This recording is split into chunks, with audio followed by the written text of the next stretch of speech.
From the Cronkite studios in downtown Phoenix, this is Cronkite News.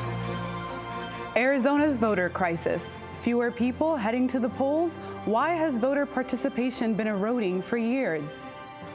Trying to keep the peace, church leaders draw up a plan to deal with perceived police brutality.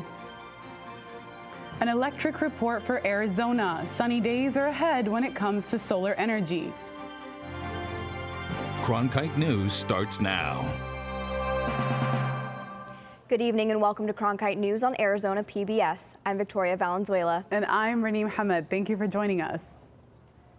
As Arizona's population grows and voter turnout is on the decline, why are more people becoming apathetic to the election process? In 2016, 45% of potential voters did not cast a ballot. 2.1 million Arizonans did not exercise their right to vote. Only 1 in 5 potential voters cast ballots in the 2016 primary election. The lack of voter participation can lead to more people ignoring or not caring about key issues in our state. Reporter Emily Richardson looks at reasons why people aren't participating in democracy. The Morrison Institute for Public Policy believes there is a voter crisis, not just in Arizona, but in the entire country. The Institute believes that one of the most critical issues when addressing voter turnout is that baby boomers are more likely to cast ballots than millennials. I do think it's a crisis. I think it's important to try to bring the numbers up, and it's a very important issue. In 2017, the United States was deemed a flawed democracy in the annual Economist Intelligence Unit Democracy Index rating for the second year in a row, primarily due to the lack of citizen participation. Arizona ranks 43rd in voter turnout, and age plays a major factor in that. In 2016, half of the people who voted were 64 or older, which means the low voter turnout is largely due to the lack of young adults casting ballots. However, Paul Avalar from the Institute for Justice Arizona says this crisis did not happen overnight. It's been ongoing for decades. It says crisis, but everything in it also says it has been this way for a long time. The term crisis is being used to wake people up to the fact that this does need to change. Other findings in the report are that people with more education are more likely to vote. There is also a concern that more citizens are losing trust in their government. Certainly, we've seen distrust in government institutions increase quite a bit since the 1960s. We've seen distrust of institutions generally across the board increase quite a bit. There is no one specific reason why people aren't going to the polls, but the panelists believe that improving civic education and making registering to vote easier are two things that could help increase turnout. In the Broadcast Center, Emily Richardson, Cronkite News. Today, President Trump backtracked a bit from yesterday's news conference with Russia President Vladimir Putin. President Trump said he misspoke yesterday about Russia not being involved with the 2016 election. I felt very strongly that while Russia's actions had no impact at all on the outcome of the election, let me be totally clear in saying that, and I've said this many times, I accept our intelligence community's conclusion that Russia's meddling in the 2016 election took place. President Trump went on to say that his administration is doing everything in its power to prevent Russian interference in the midterm elections. Arizona made national headlines in the 2016 election when some voters had to wait hours in line in a hot sun to cast their ballots. But Native Americans say they face a host of problems when they go to the polls, and long lines are the least of them. Danny Coble in our Washington bureau was at a Senate discussion on the issue this morning. At a roundtable meeting today, Senate Democrats asked tribal leaders and voting rights activists what challenges Native Americans face when they try to vote, and those advocates had plenty to say. This is not just talk. Our people have been systematically denied access to fair representation in several jurisdictions. Jackson Brossi was speaking on behalf of the Navajo Nation, but the 4 basic barriers he cited were echoed by all the other speakers: problems with language, geography, jurisdiction, and discrimination. Language problems range from difficulty learning how and where to go vote to understanding what's on the ballot once they do get to the polls. Without adequate translation in the native languages on that, how can people understand what that initiative it is? For language to be an issue at the polls, Native Americans would have to get to the polls in the first place. But for many, the closest polling place may be far outside the reservation. Even for those fortunate enough to have a nearby polling place, it can still be an unwelcoming place for a Native American voter. The problem that we're seeing throughout Indian country is that it's commonplace, even if you have a polling place on tribal lands, you may go in there and all of the faces you see are non-native faces, some of which may not be the friendliest faces that are going to be there to greet you. When senators pointed to mail-in ballots as an option, tribal leaders said that it provides its own set of challenges. Many of their people do not have a direct mailbox and might be discouraged from voting if they have to pay return postage, something they said the government should provide. If you're going to provide for absentee ballots, then you would also, in that process, provide a postage-paid envelope so that they could return the ballot. After the roundtable, advocates said they hope Congress can make changes that will help, adding that they're only asking that a Native American voter gets what every other voter has. Make sure that all members of the Navajo Nation are able to vote. They have access to early voting, and they have the same access to early voting that someone in Phoenix would have. Tribal voting issues are nothing new. New Mexico Senator Tom Udall opened today's discussion by noting that his grandfather wrote the Arizona Supreme Court opinion that secured the vote for Native Americans in Arizona 70 years ago. In Washington, Danny Coble, Cronkite News. Navajo Nation leaders think they have a potential buyer for the Navajo Generating Station, a power plant that generates a third of the Navajo Nation's budget. Navajo President Russell Begay, says the tribe is negotiating with a company based out of New York. The plant is scheduled to be closed at the end of next year. Environmental groups have written a letter to the Secretary of the Interior to confirm that the plant will go dark at the end of 2019. They claim that any effort to operate the plant beyond the closing date would be subject to the provisions of the National Environmental Protection Act. Former President Barack Obama made his highest profile speech since leaving the White House. Obama spoke in South Africa on what would have been the 100th birthday for Nelson Mandela. He shied away from making comments about President Trump, but did weigh in on immigration. In the West's current debate around immigration, for example, it's not wrong to insist that national borders matter.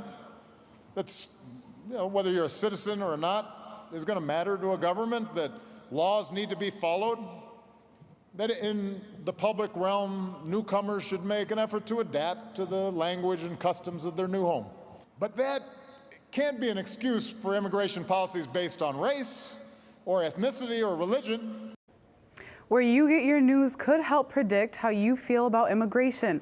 A poll conducted by NPR asked people, are immigrants an important part of our American identity? 52% of people said yes who prefer Fox News, 78% for those who watch CNN, and 73% for those who rely on NBC, CBS, or ABC. People smuggling marijuana into southern Arizona from Mexico can now face additional charges for crossing the border illegally. This increased penalty aligns the U.S. Attorney's Office in Arizona with President Trump administration's zero-tolerance policy. Federal prosecutors often use plea agreements to quickly resolve cases. The Arizona Daily Star, reported that this new policy targets several hundred people arrested in Arizona each year. Policing the community and keeping everyone safe. It's a difficult task every day for the police, but we do see reports of police brutality pop up in Arizona. Amanda Mason explains how some church leaders are working on a plan to keep everyone free from harm. I spoke with a senior pastor who claims that some people are afraid to report police misconduct. He's also aware that oftentimes the accusations are unfounded, but in some cases police brutality happens, and this pastor has come up with a plan to involve reporting cases to the church. Statistics show that people in our communities, when they've been abused, if it has not been caught on video, they do not go to the police department to report it. There have been several videos released this summer accusing Mesa police of brutality. Pastor Juan Brown is now rallying his community. I'm just going to be transparent. I felt alone. I felt vulnerable. I felt confused. I knew it was going down in my backyard. To help police the police, Pastor Brown helped create the Clergy United Against Police Brutality. Is us unifying as clergy, one, to give support to our law enforcement as well as to stop police brutality. By and large, we believe in law enforcement, and we believe that they're good officers, but at the same time, when these incidents of police brutality occur, we can feel alone, and we don't know who to call, how to have our voices heard. And we as clergy and the African American community, as well as the church community, need to step up so that our voices can be heard. The meeting addressed a 10-point plan that includes a checklist when a person sees something that appears violent.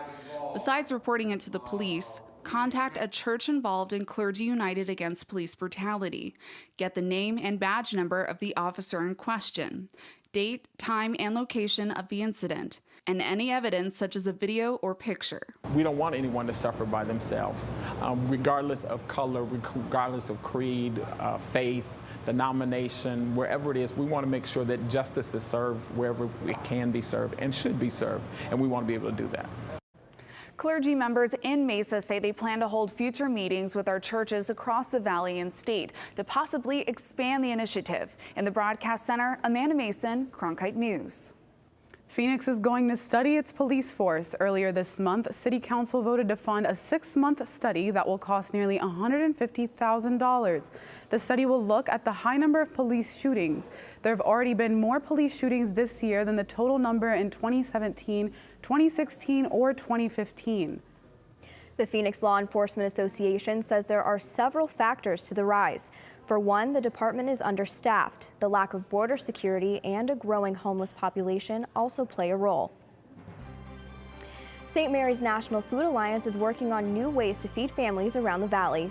The United Latin American Citizens and Tyson are coming together for a special cause. Next, how these organizations were able to gather 35,000 pounds of food for various families. Plus, how the future of streaming could pollute the environment. I'm Judy Woodruff, anchor and managing editor of the PBS NewsHour. The journalists of tomorrow face a fast-changing media landscape, but quality news remains vitally important to our communities, our country, and our world. At ASU's Walter Cronkite School of Journalism and Mass Communication, students learn solid, reliable reporting, holding the powerful accountable, and rebuilding the public's trust. The Cronkite School and Arizona PBS, preparing the next generation for a stronger future of journalism. As journalists at Cronkite News, we report on stories that matter to you by focusing on the local impact.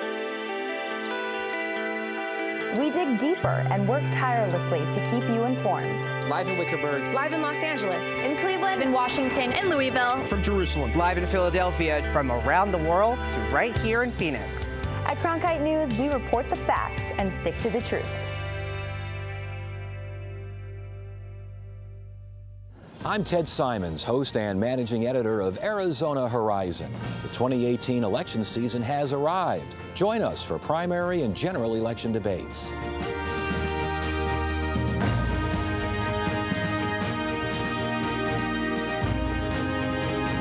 Right here, meet the candidates and hear their positions. Arizona Horizon, your source for what matters most this election season. Only on Arizona PBS. Millions of people die every year from drinking dirty water. I would never have felt I had the ability to do something without ASU pushing me. We built filtration systems out of local materials with the people. To see those kids drink clean water for the first time, it's the most rewarding feeling that you can ever have. I went to ASU because I wanted to change the world. The thing I never would have expected is how the world would have changed me. The lack of access to adequate food is a problem that 2 million Arizonans are faced with every year. Each day can be a struggle when you're hungry. Gabriela Becerra reports on a partnership to help feed our community. Today, 35,000 pounds of frozen protein were donated to St. Mary's Food Bank. The food came from a partnership between the League of United Latin American Citizens and Tyson Foods. A spokesperson for St. Mary's says donations this large are hard to come by. Protein is one of the hardest things for us to get a hold of. Our freezers are never stocked when it comes to frozen meats, so the ability to have this on hand, it'll not only help folks in Phoenix, but we have agency partners around the state. Volunteers spent this morning packing emergency boxes filled with dry goods like cereal, pasta, and canned goods. These boxes will be going to families that need help providing breakfast and lunch to their children.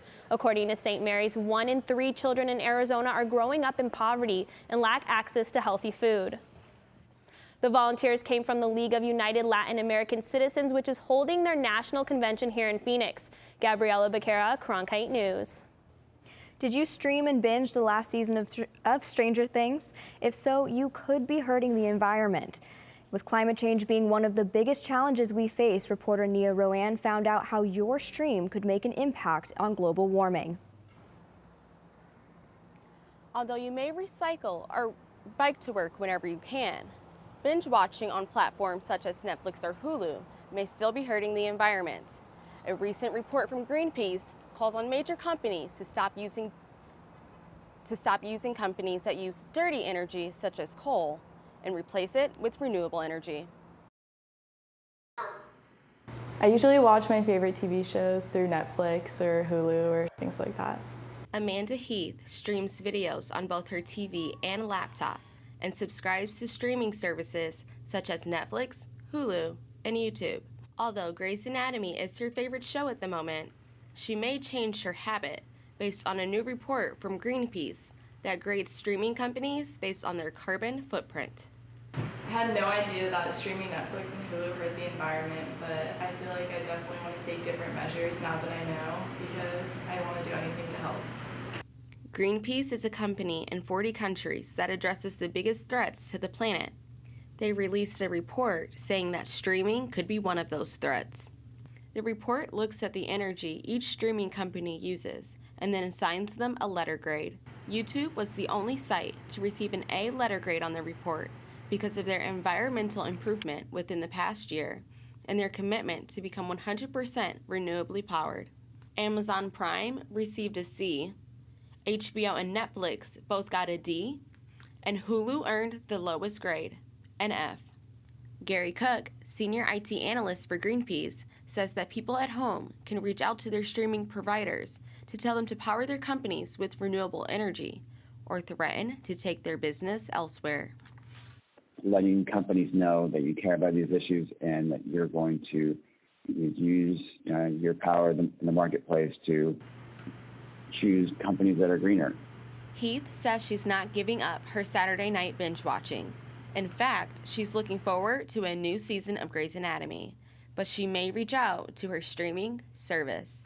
Yeah, I could see myself writing a letter to Netflix or Hulu and just explaining that it would definitely be more helpful, especially since everyone uses these platforms. When I asked Netflix and Hulu for a comment, they did not respond to the request. An updated report from Greenpeace would be released by the end of the year.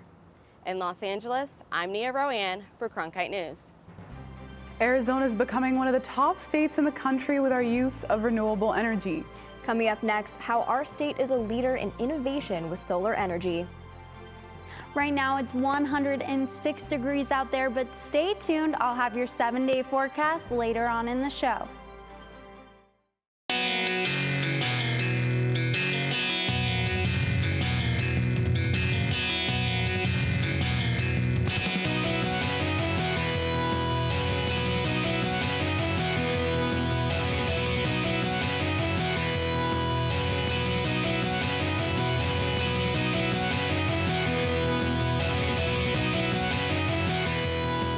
Cronkite News weeknights at 5 on Arizona PBS.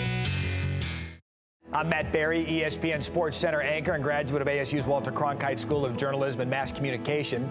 With its bachelor's and master's degrees in sports journalism, the Cronkite School is preparing the next generation of sports journalists to tell stories that matter, stories that excite, inspire, and inform.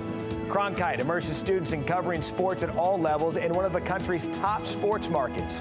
It's this hands-on experience under the guidance of award-winning sports media veterans that shape the top journalists of tomorrow.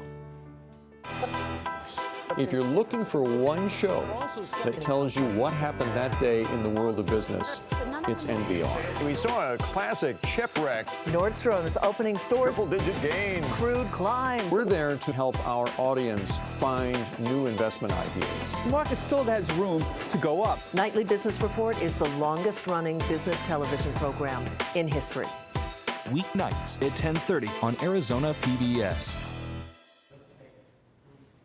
A new report shows Arizona is becoming a leader in renewable energy. The state has cracked the top 10 in numerous categories, including wind and electrical vehicles.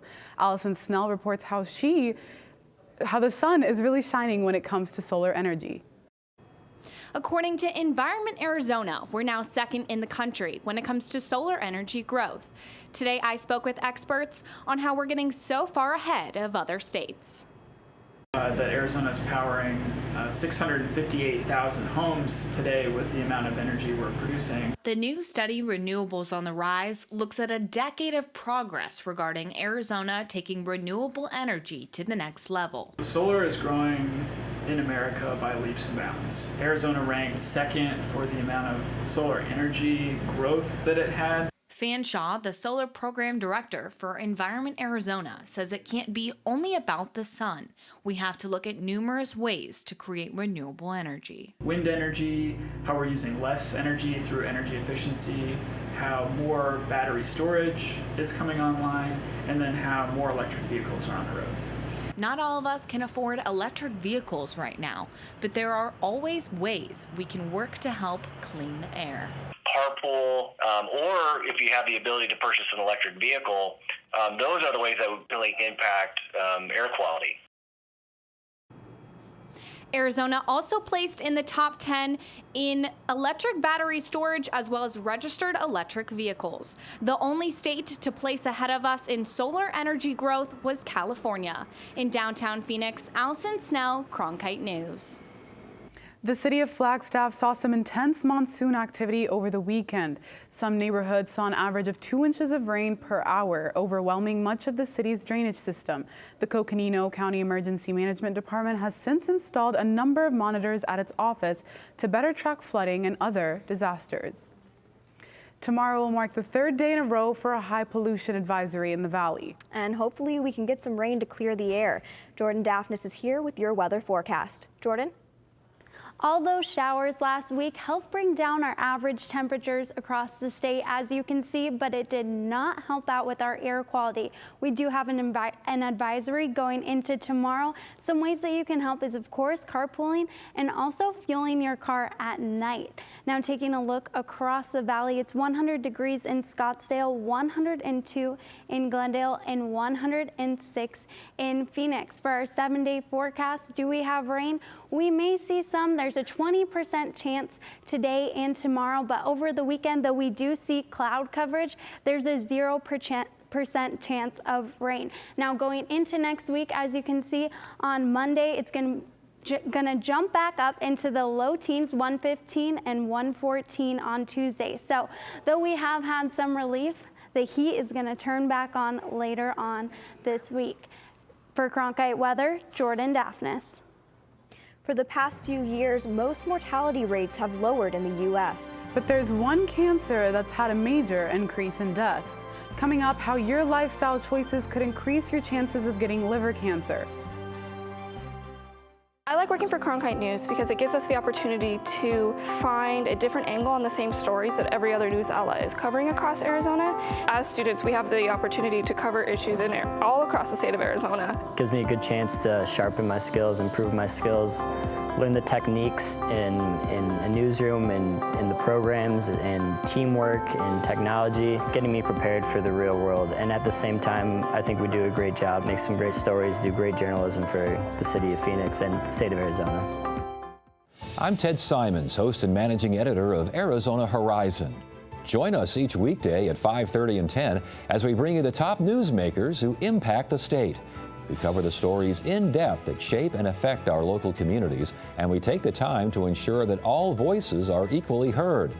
For more than 30 years, Arizona Horizon has been your voice and your source for what matters most, right here on Arizona PBS. A new study is underway to figure out whether or not teens may be at risk of having attention deficit hyperactivity disorder. The culprit, texting and social media. Researchers from the University of Southern California performed a study on over 2,500 high school students from the LA area. The students were surveyed in 2014 and again in 2016. Students were quizzed on whether or not they experienced any of the 18 symptoms of ADHD 6 months before each survey. The U.S. Center for Disease Control released today that the death rates for liver cancer in adults has increased by 43%. This percentage rate increased between 2000 and 2016. It includes men and women aged 25 and older. The study also mentions that men are 2.5 more times likely to be diagnosed. People who smoke, drink excessively, and have poor nutrition are susceptible to the cancer. Cronkite News is proud to be the news division of Arizona PBS. Here's what's coming up on Arizona Horizon and PBS NewsHour. On the next Arizona Horizon, a new project looks to get more folks engaged in the voting process. And long-term water usage is down in Phoenix, even with population growth. It's the next Arizona Horizon. I'm Judy Woodruff. On the next NewsHour, the popular new way teenagers are vaping with e-cigarettes that parents and teachers may not know about. That's Tuesday on the PBS NewsHour. That's it for Cronkite News tonight. Thank you for joining us. For top Arizona stories anytime, go to cronkitenews.azpbs.org.